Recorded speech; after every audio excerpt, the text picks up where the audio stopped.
So I'm staying at the Bennington Walmart for a few nights before I can check into my campsite just south of here. I don't see any signs prohibiting overnight parking, but that could soon change because of people like this. It looks like somebody abandoned a trailer here. I've not seen anyone in or around it. In this one, there was a guy sitting in a lawn chair under his open awning when I first got here, like he's at a campground. And then I haven't seen anyone around since. These are the people who ruin it for everyone, and we end up with no overnight parking signs at Walmarts. Anyway, time to go do the sightseeing thing. So Bennington appears to be an eclectic mix of quirkiness, trendy dining, and history.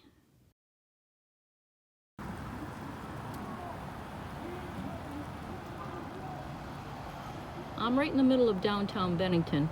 This is called Putnam Block, named after this old hotel. When I looked at Google Street View, the Putnam Hotel was all boarded up, but they've turned it into an apartment building just a few months ago. This marble building was a bank, and now it's an art gallery. The bank vault is now called Graffiti Vault, where you can leave messages in chalk. The hotel was built by Henry Putnam in the 1870s. He made some of his vast wealth inventing and selling glass water bottles for the people who headed west during the gold rush. They were called 49ers. This beautiful clock was placed here in 1929 by the bank right next to it, and is controlled by a master clock inside of the bank. Looks like stained glass. The police station used to be the post office. I read that violent crime is rare in Bennington, but just a few months ago a man scrawled the words "murder time" on the wall of his mother's home, and then he went just down the street from here and he stabbed a woman to death in broad daylight. Then he said to the police, "I did what I did." That's like something out of a horror movie.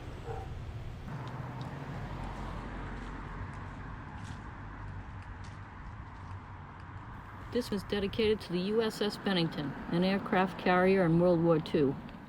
Sailors described the ship as being like a small city.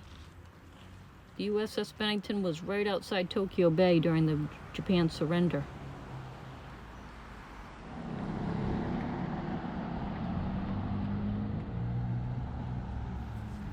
This courthouse was built in 1936. It's a replica of another courthouse that burned down.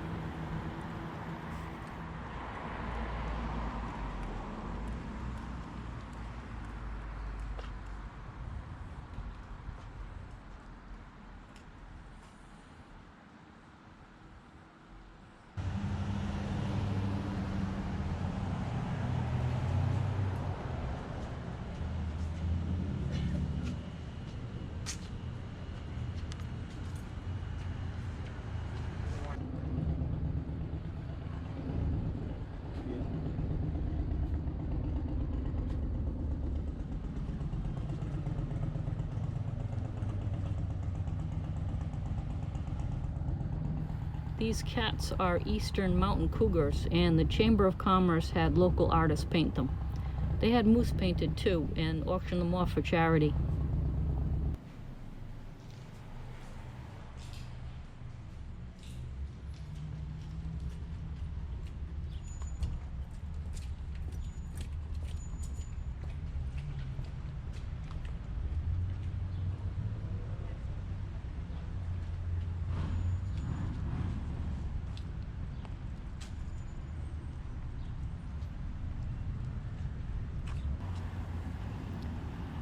This is part of an area that true crime buffs call Bennington Triangle, kind of like the Bermuda Triangle, because so many people went missing here and in the surrounding mountains during the late 1940s.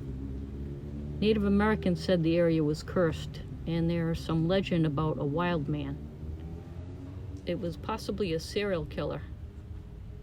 There were books written about the disappearances, and people are kind of obsessed with the mystery.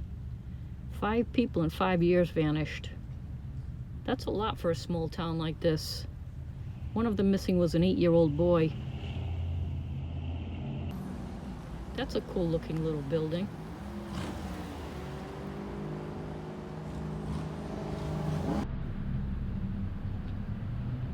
This building with the Greek columns was someone's house at one time. Now it's an art gallery.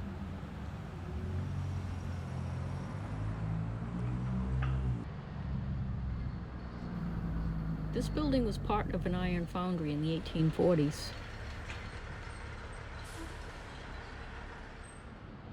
And this little building was an office used by the foundry.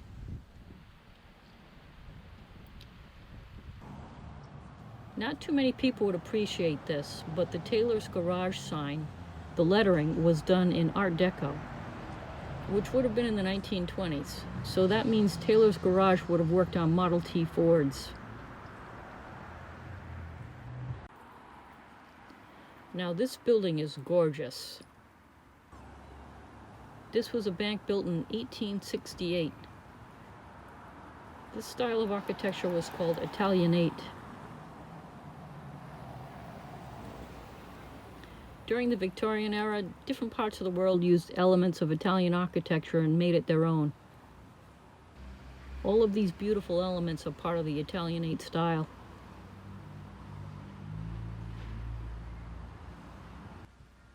Look at these rounded windows. That is cool as hell.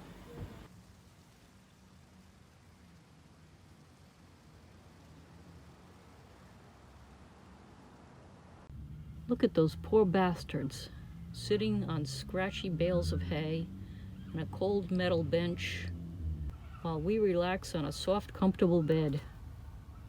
And that's because we're early birds and we got a free parking space right in the middle of Bennington.